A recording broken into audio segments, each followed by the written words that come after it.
नमस्कार, आदाब। TV9 भारतवर्ष के डिजिटल प्लेटफॉर्म से मैं हूं फरीद अली।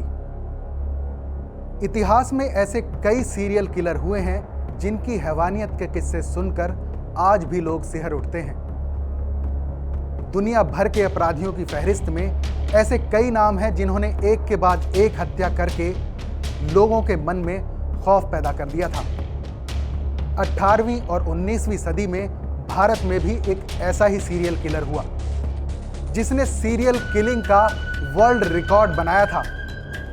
उसके नाम से अंग्रेज हुकूमत भी कांपने लगी थी और ईस्ट इंडिया कंपनी परेशान हो गई थी। उसका नाम था ठग बहराम, जिसे किंग ऑफ ठग्स भी कहा जाता था। बहराम के बारे में कहा जाता है कि वो सन 1790 से 1840 के बीच बड़ा कुख्यात था, जिससे ईस्ट इंडिया कंपनी के अंग्रेज भी घबराया करते थे, क्योंकि वो लूट के लिए लोगों पर हमला किया करता था और फिर बेहद अनोखे तरीके से अपने शिकार का गला घोंटकर उनकी हत्या कर दिया करता था। कहते हैं कि ठग बहराम जिस रास्ते से गुजरता था वहां लाशों के ढेर लग जाया करते थे। बहराम का काफी बड़ा गिरोह था। उसके गिरोह के लोग व्यापारियों और सैलानियों के बीच भेष बदलकर उनके साथ लग जाया करते थे और फिर मौका मिलते ही लोगों की हत्या करके उनका सारा सामान लूट लिया करते थे। ईस्ट इंडिया कंपनी के एक अफसर जेम्स पैटोन ने अपनी किताब में लिखा है कि बहराम ने अपनी पूरी जिंदगी में 931 लोगों का कत्ल किया था और उसने इन हत्याओं का जुर्म भी कबूल किया था। जेम्स पैटोन के मुताबिक बहराम अपने साथ एक पीला रुमाल रखा करता था और उसी रुमाल से गला घोंटकर उसने 900 से ज्यादा लोगों को मौत के घाट उतार दिया था और उसके इस वहशियाना जुर्म के लिए उसका नाम Guinness book of world record में भी दर्ज है। कहते हैं उस दौर में बहराम का खौफ इतना बढ़ गया था कि व्यापारियों, सैलानियों, तीर्थयात्रियों ने उन रास्तों से निकलना बंद कर दिया था जहां कहीं भी बहराम के हमले की आशंका हुआ करती थी। वो पूरा का पूरा काफिला लूट लिया करता था और खुफिया तरीके से पूरे काफिले को गायब कर दिया करता था। यहां तक कि लोगों की लाशें तक नहीं मिलती थी। कहते हैं कि ये ठग एक खास भाषा में बात किया करते थे जो किसी के पल्ले नहीं पड़ती थी। इस भाषा को समझने की ब्रिटिश जासूसों ने बहुत कोशिश की, लेकिन कुछ समझ नहीं पाए। बहराम के गिरोह के ठग जिस खास भाषा में बातचीत किया करते थे उसे रामोसी कहा जाता था। रामोसी एक सांकेतिक भाषा होती थी।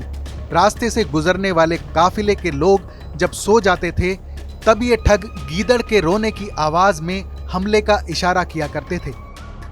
फिर अपने गिरोह के साथ बहराम ठग मौके पर पहुंच जाता था और अपने पीले रुमाल में सिक्का बांधकर तेजी से काफिले के लोगों का एक एक करके गला घोंट देता था।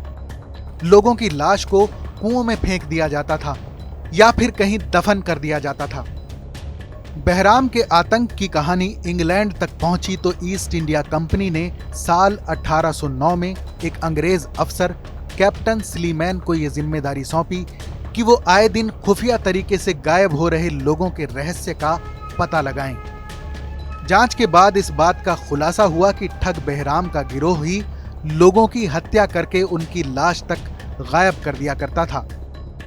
कैप्टन स्लीमैन ने खुलासा किया था कि ठग बहराम के गिरोह में 200 से ज्यादा ठग और हत्यारे थे।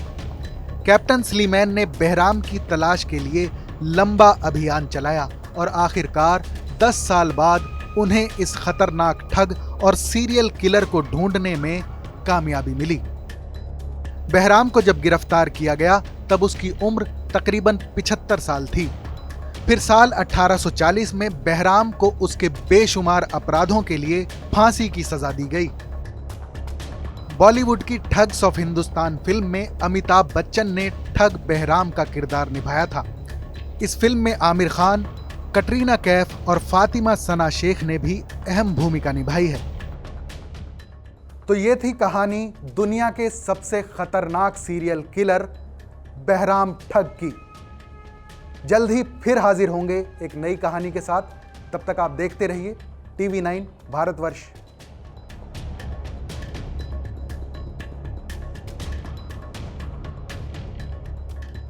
फिक्र आपकी, सोमवार से शुक्रवार रात 9 बजे सिर्फ TV9 भारतवर्ष पर।